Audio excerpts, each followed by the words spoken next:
On aurait dû le voir arriver de loin. Ce qui est assez cocasse puisque ce film qui s'appelle 3 billboards, les panneaux de la vengeance, parle précisément d'une mère qui placarde sa vengeance sur les panneaux d'affichage. Mais c'est quoi ce titre de film? Alors, si l'on s'en réfère à sa affiche, enfin son titre original, 3 billboards outside Ebbing, Missouri, qui se traduit littéralement par 3 panneaux d'affichage en dehors de Ebbing dans le Missouri, on pourrait être en droit de penser que celui qui a trouvé le titre a peut-être perdu son chemin à défaut d'avoir trouvé un signal GPS. Mais Ebbing dans le Missouri n'existe pas et le seul Ebbing que l'on a trouvé se situe à Londershill, en Belgique. Bon, on n'est pas là pour faire un cours de géographie. C'est vrai, bisous de moi et bon baiser de Bruges. C'est en tout cas un des films du réalisateur Martin McDonagh, également connu pour l'Irlandais ou Seven Psychopaths.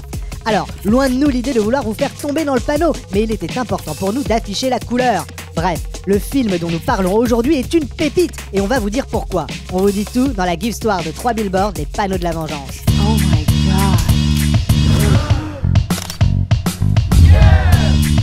C'est l'histoire d'une mère, Mildred Ace, pas vraiment le genre maman poule, mais qui a quand même un œuf appelé avec la police locale. Plusieurs mois auparavant, sa fille est assassinée dans d'atroces circonstances et depuis, la police ne fait rien, plus occupée à manger des donuts et casser du noir qu'à résoudre cette affaire criminelle.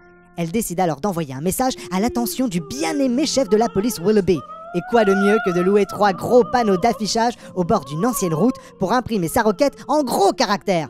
Une chose est sûre, cette mère n'en manque pas. Mais en confrontant sa vérité à celle d'une ville qui a visiblement décidé de passer à autre chose, elle prend le risque de se mettre du monde à dos. Alors, est-ce que sa démarche sera suffisante pour stimuler l'instinct de fin limier d'une police ronflotante? L'assassin de sa fille sera-t-il confondu? Est-ce que justice sera faite? C'est ce que ce film nous invite à découvrir. Alors, est-ce que ça vaut le coup d'aller le voir? C'est un long métrage qui vous tiendra en haleine de bout en bout. Ce film est une bombe scénaristique. On est plongé au cœur de l'intrigue dès les premières minutes et les dialogues sont vraiment drôles et les situations savoureuses.